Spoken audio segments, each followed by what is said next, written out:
प्रियंका जी कुरुक्षेत्र से। राधा वल्लभ श्री हरिवंश। मेरे प्यारे गुरुदेव, आपके चरणों में कोटि कोटि प्रणाम। महाराज जी, श्री जी की कृपा से 4 साल से YouTube के माध्यम से आपके सत्संग सुनते हैं। महाराज जी, जीवन में अब यही आशा है कि एक पल भी श्री जी से दूर ना रहें। लेकिन मैं एक अध्यापिका हूँ, ज्यादा समय कार्य में व्यतीत होता है, उस समय भजन नहीं होता और बाद में कष्ट होता है कि सारा का सारा समय मैंने खो दिया। कृपया मार्गदर्शन करें महाराज जी। इसका प्रश्न, अपने लोग भजन का मतलब समझते हैं कि एकांत गुफा में बैठ करके जो किया जाता है या एकांत कमरे में बंद करके जो किया जाता है उसे ही भजन कहते हैं। वो भी एक भजन का एक अंग है, पर उसे सांगोपांग भजन नहीं कहते। सांगोपांग भजन कहते हैं पहले ये स्वीकार करना है संपूर्ण सृष्टि श्री भगवान की है, इसे आस्तिकता कहते हैं और ये सत्य वस्तु है। वेद और उपनिषद जिस बात को प्रमाणित करते हैं वही बात प्रमाणित मानी जाती है।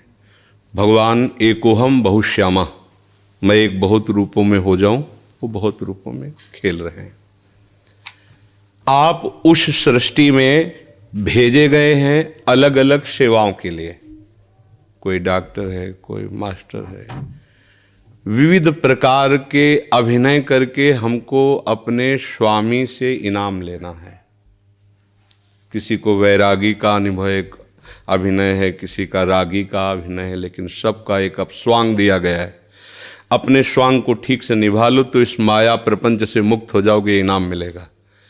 अगर तुम मास्टर हो तो बच्चे में भगवत भावना करके और शिक्षा रूपी भजन उसको दीजिए। जो जिस क्लास की शिक्षा, ईमानदारी से आपके अंदर यही हो कि हे प्रभु, आप बालक रूप से हमारे सामने आए हो, मैं आपको शिक्षक रूप से शिक्षा दूंगी। और उस समय यदि भगवत भाव रहा तो आपने जितने घंटे बालकों को पढ़ाया वो भजन ही है, उससे बिलक नहीं।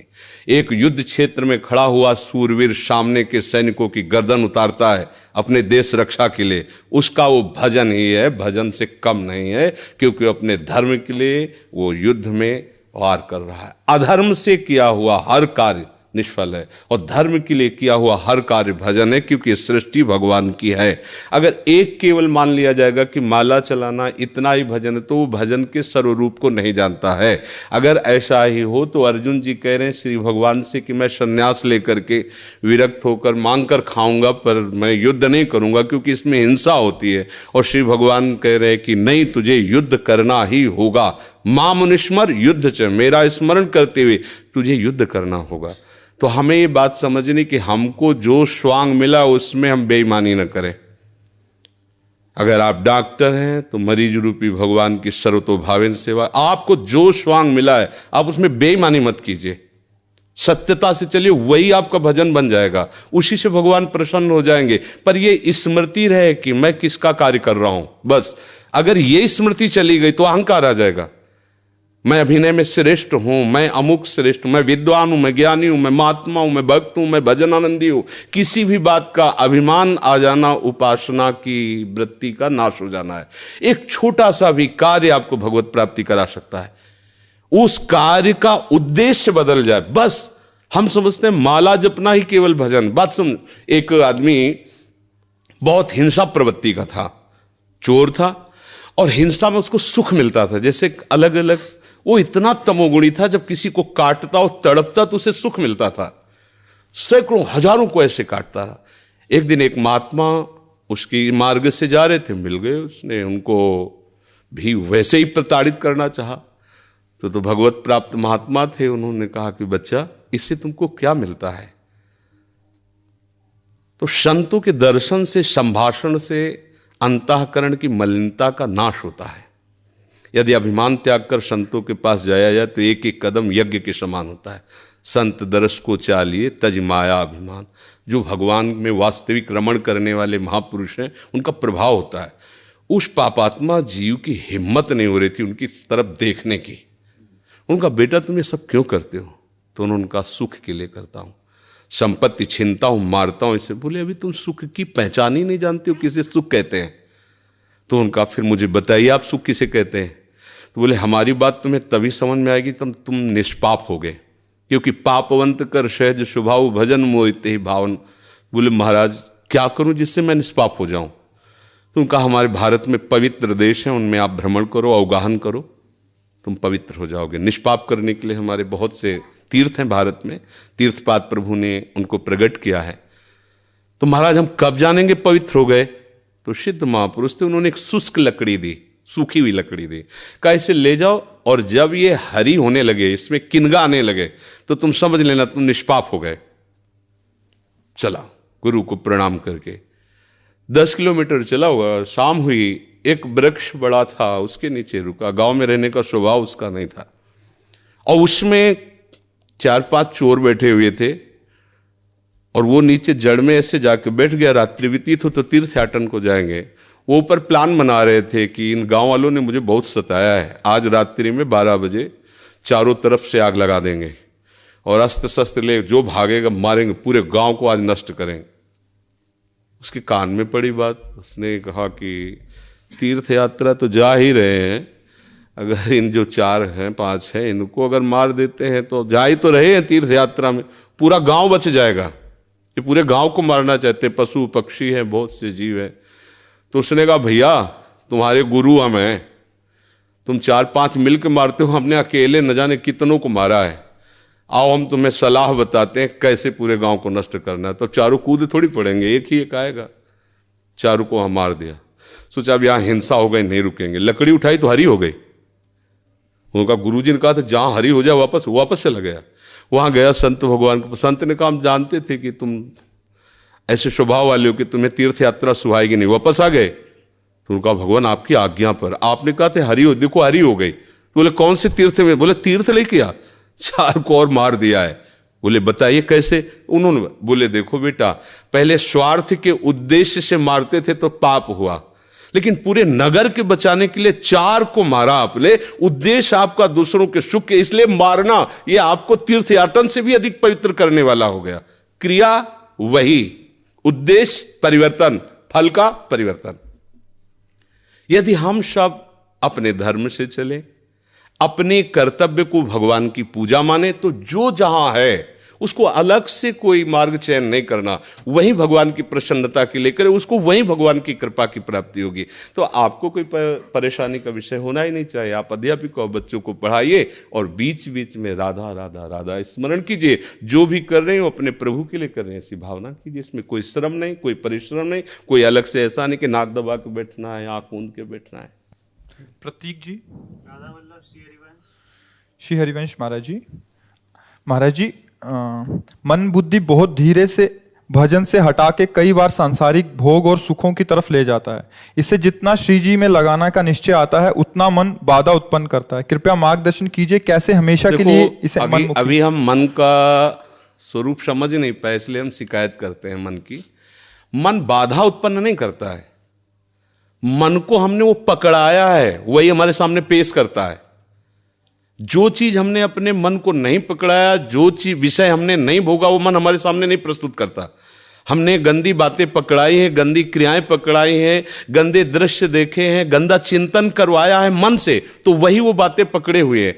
अब आप सत्य चिंतन की तरफ जाओगे तो जो पहला उसे डिलीट करना होगा ना, जो पहला उसे मिटाना होगा।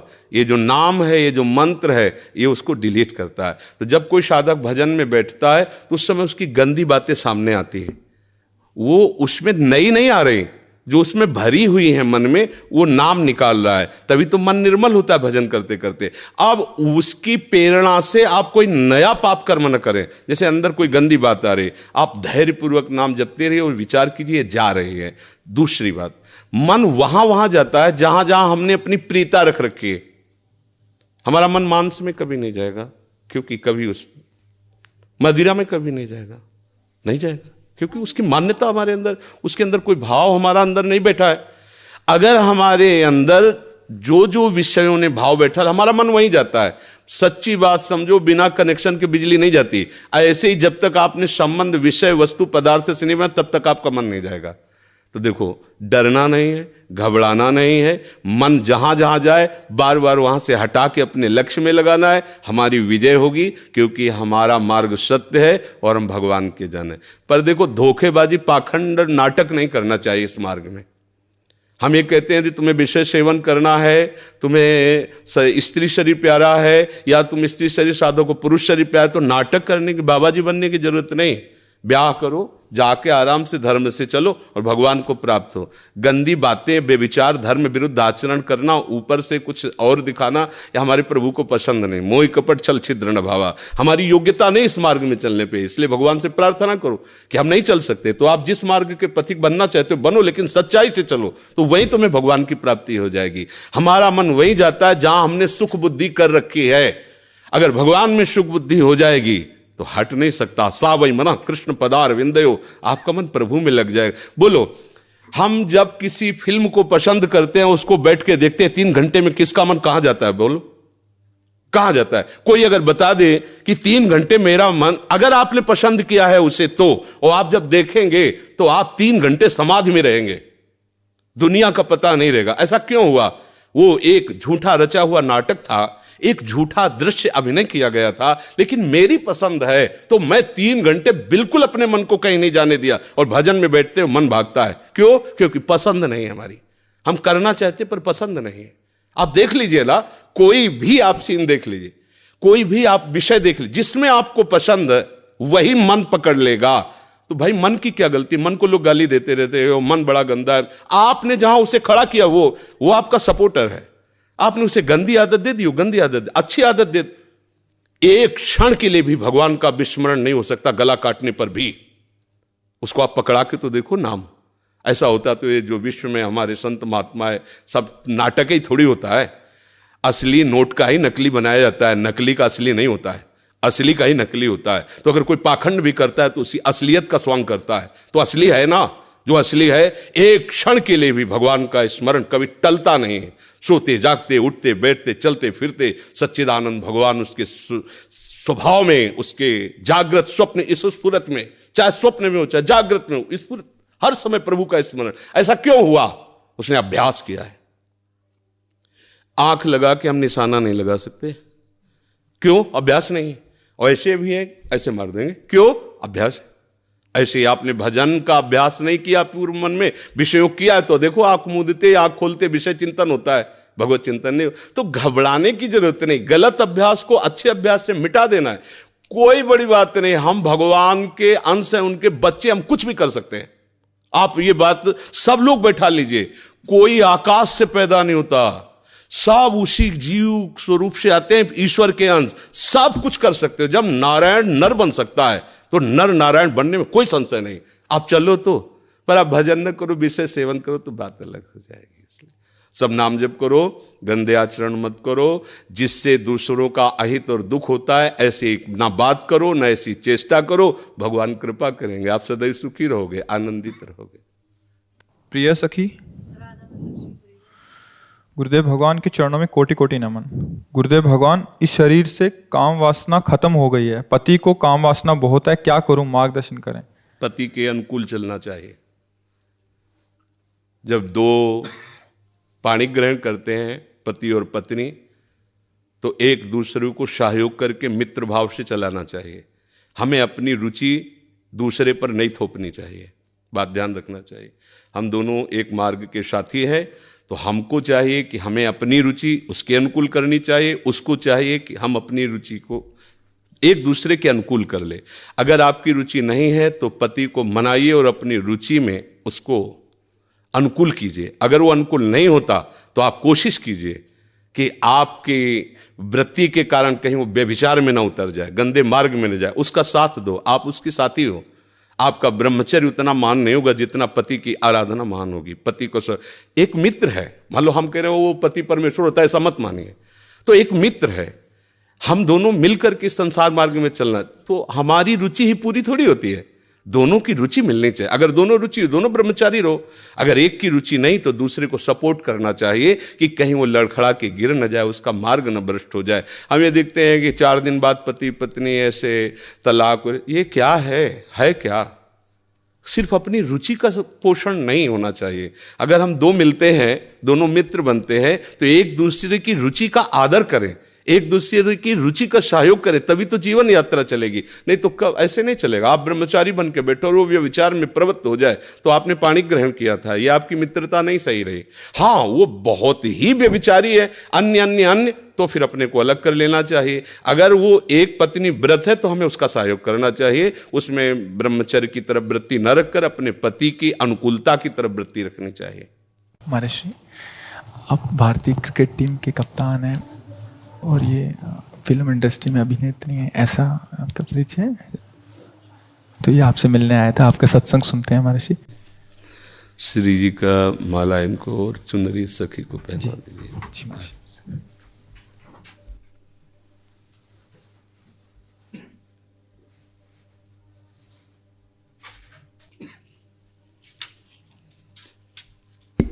हाँ, सखी को पहना दीजिए।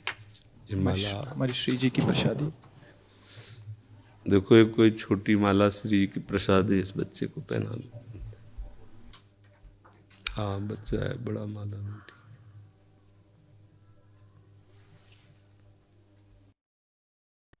ठीक है, आप आ जाइए, और भी जने मिलने वाले हैं। ठीक।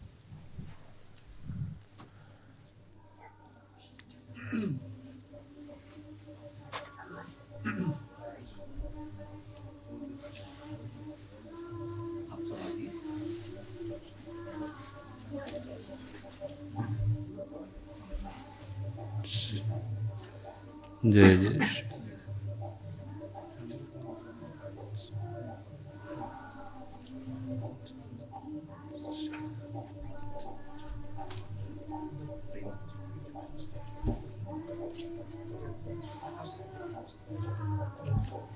प्रतिमा जी अमेठी से।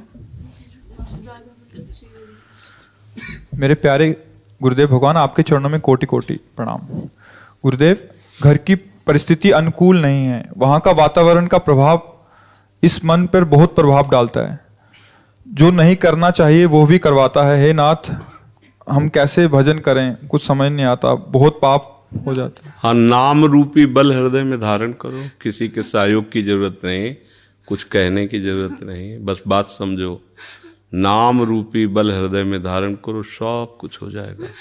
नाम महाबल। अगर नाम जप नहीं करोगे तो ना प्रार्थना से कुछ होने वाला है, ना किसी के सामने रोने से कुछ होने वाला है। नाम जब करती हूँ तो ऐसी मतलब कि ऐसा मतलब क्रोध आ जाता है, वो पूरा हट जाता है। वो क्रोध भी नष्ट हो जाएगा। कैसे हट जाए? राधा राधा राधा राधा राधा राधा राधा राधा राधा हटा दे कोई, कैसे हटाए? जो हमें पकड़ना वो हटा कैसे सकता है? नाम से बड़ा भगवान को भी नहीं रखा गया सामने। भगवान भी कहों कहाँ लग नाम बढ़ाई राम न। फिर क्रोध क्या चीज है? ये काम क्या चीज है? हम लोग बहुत बच्चे जैसे है ना, जैसे भेड़िया दूर से दौड़ावे तो हम डर जाते हैं। नहीं नहीं, हम कोई और नहीं, भगवान के अंश हैं, हम कोई साधारण नहीं। पहले आप अपने को समझो। ना आप स्त्री हो न पुरुष हो, पोशाक धारण की हो स्त्री पुरुष की। आप सिंह के बच्चे हो, दहाड़ना सीखो, भेड़िए की तरह मिमियाना नहीं। पक्की बात समझो।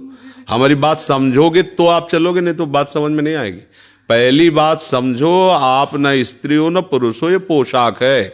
सच्चिदानंद भगवान की तुम अंश हो, तुम्हारा स्वरूप भी सच्चिदानंद है। चलो ये बात नहीं समझते हो तो इतनी बात पकड़ लो, नाम पकड़ लो। नाम तुम्हारा ऐसा साथी है कि अंदर बाहर सब जगह चकाचक कर देगा। गोस्वामी जी कहते ना, राम नाम मणि दीप धरी, जी है देहरी द्वार, तुलसी भीतर बाहरो, जो चाहस उजियार। श्री हरिवंश महाप्रभु कहते हैं, इहि परलोक सकल सुख पावत, मेरी शोभैया कृष्ण गुण। यहां और वहां। अब बात ना मानो तो रोते रहो, फिर क्या कर सकते हैं? आप जप के तो देखो। बोले हमारा मन है ऐसी तैसी मन की, राधा राधा राधा राधा राधा राधा राधा राधा राधा राधा। अब करे मन, हमको छोड़ना नहीं है। नाम जी है जपि जागे जोगी, अहो वत्स पचतो गरीयान या जिव्याग्रे वर्तते नाम तुभ्यम। जिव्याग्रे मन से नहीं कहा, यद जिव्याग्रे वर्तते नाम तुभ्यम, अहो वत्स पचतो गरीयान। वो चांडाल भी श्रेष्ठ है जिसकी जिव्या के अग्रभाग पर हरि नाम है, कृष्ण नाम है, राधा। आप समझो, हमें रोने की जरूरत नहीं है। प्रेम में रोना अलग बात है, दुखों से रोने की जरूरत नहीं। अब हमें दुखों को रुलाना है कि अरे हमारा तो कोई प्रभाव इस पर पड़ता ही नहीं, वो रोए बैठ के। अब हम ऐसे भजन करके ऐसी स्थिति प्राप्त करेंगे कि भारी भारी दुख विपत्तियां हमारे ऊपर आए और वो दुखी हो जाए कि इसके ऊपर कोई प्रभाव ही नहीं पड़ रहा है। जैसे हिरण्यकश्यप दुखी हो गया कि मरेगा कैसे प्रहलाद, मृत्यु दुखी हो रही, कैसे मार पाऊं इसको, हरि गोद में लिए। अरे समझो, हम लोग हरि के जन, बस हरि को भूल गए, अपने को स्त्री माना, पुरुष माना, पति माना, पुत्र माना, धनी माना, विद्वान माना, ये माना वो माना। ये सब काल के तमाचा में माना ना माना बराबर हो जाएगा। ये तुम्हारी मान्यता, प्रभु का हूं ये मान्यता सच्ची है, और नाम जप करो सब कुछ ठीक हो जाएगा। कोई जरूरत नहीं तुमको किसी के आगे रोने की, करके तो देखो। अब 4 दिन करो, इसके बाद आओ बोलो चेक नहीं आई, समस्या का समाधान, दीर्घ काल तक लगे रहो। भगवान का नाम सत्य है। एक किसान भी जब गेहूं बोता है, अगर रोज खोद के देखे कि अभी जगह है, बीज नष्ट हो जाएगा, उसको बो के ऐसे पाटा लगा दिया, ऊपर से प्लेन कर दिया, और 10-15 दिन के बाद देखा धीरे धीरे अंकुरण आ गया। अब उसी समय सोचे कि इसमें तो गेहूं नहीं लग रहा, चुप रहो, 3-4 महीना उसका और सेवन करो, बाली आएगी, पक जाएगा, गेहूं की राशि हो जाएगी। ऐसे ही अनेक जन्मों से दुराचार, नाना प्रकार के कुकर्म करते रहे हम। अगर न करते रहते तो भगवान मिल गए होते ना। अब पहले नाम वो सब स्टॉक खत्म करेगा, इसीलिए समय लगता है। नाम जप करते करते संचित जो हमारे अशुभ कर्म हैं उनको विध्वंस करेगा और नष्ट करेगा। अब कितने कोई पता तो है नहीं, 1-2 साल की कमाई तो जमा नहीं है, लाखों करोड़ों अरबों जन्म हो चुके, उन सब की कमाई स्टॉक में जमा है। अब उसको भस्म करने का समय लगेगा। चुपचाप नाम जप करो। आगे जो अभी नए फसल है, इसमें भी हमसे बहुत गलतियां हो रही, इनको नाम सुधारेगा। अब बीच में जो उससे आ गया है प्रारब्ध हो, उनको भी नाम संभाल। बड़ा काम है नाम को, कोई छोटा मोटा काम थोड़ी। अब सोचो ऐसे ऐसे किया हो जाए, ऐसे नहीं, लगे रहो चुपचाप। और एक दिन ऐसा आएगा कि आप खुद कहोगे कि ओहो निहाल कर। तभी तो मीरा जी कहते, पायो जी पायो मैंने राम रतन, वस्तु अमोलक दी मेरे सतगुरु। ओहो सतगुरु ने क्या दिया, तब निहाल। यहाँ मंत्र लिए, उपासना लिए, फिर भी जेब में पारसमणि है और 1-1 रुपया मांगते घूम रहे हैं। हमारी दशा क्या है, जेब में पारसमणि है, चाहो तो कुंतलों लोहा को सोना बना दो, पर वो जेब ही में केवल है। गुरु ने मंत्र दे दिया, बात बता दी, उपासना बता दी, करना है नहीं, डोलते रहो, कुछ नहीं मिलेगा। और बैठ जाओ उनके नाम मंत्र को लेकर के, तो क्या चाहिए तुम्हें, सृष्टि का मालिक आ जाएगा, और वस्तु की क्या बात है। पर अब ये ऐसा तो नहीं कि दही में हाथ में दूध डालो दही जब, ऐसा नहीं होता। समय का इंतजार करो और खूब भजन करो। रोने धोने की जरूरत नहीं, रो तो प्रभु के लिए रो। ये आंसू रूपी भेंट प्रभु को चढ़ाए। तो दुख सुख और प्रतिकूलता अनुकूलता अपमान निंदा में क्या रोना, थोड़ा बहादुर बनो। ये सब महाराज जी श्री जी तो मिल जाएंगे ना मुझे, इस बात हम जो कह रहे हैं उसे सुनो। श्री जी मिलना न मिलना जरूरी बात नहीं है, जरूरी बात है श्री जी का भजन करना। अगर भजन करने में आप जैसे हम कह रहे करोगे ना, तो श्री जी कभी एक क्षण के लिए छोड़ती ही नहीं। अरे आप समझो, जैसे छोटा सा वात्सल्य कण भगवान का एक माँ के अंदर होता है, वो कोई भी कार्य करती है पर नजर अपने बच्चे पे रहती है, उसकी अबोध बच्चे पे रहती है। ऐसे ही अनंत माताओं का वात्सल्य जहां से प्रकट हुआ वो हमारी श्री जी है, और हम उनके चरण आश्रित है। हर समय श्री जी हमें देखती है, पर हमारी योग्यता इसलिए देखने की नहीं हो रही। अभी हम और कुछ देखना चाहते हैं, और कुछ पाना चाहते हैं, और कुछ भोगना चाहते हैं। जिस दिन सारी चाह मिट गई, उसी दिन तुम देख लोगे कि श्री जी तो बहुत पहले से हमारे साथ है, श्री जी तुम्हें बहुत पहले से प्यार कर रहे हैं। इसलिए सावधान। कृष्णा लुधियाना से। श्री हरिवंश बाबा, आपके चरणों में दंडवत प्रणाम।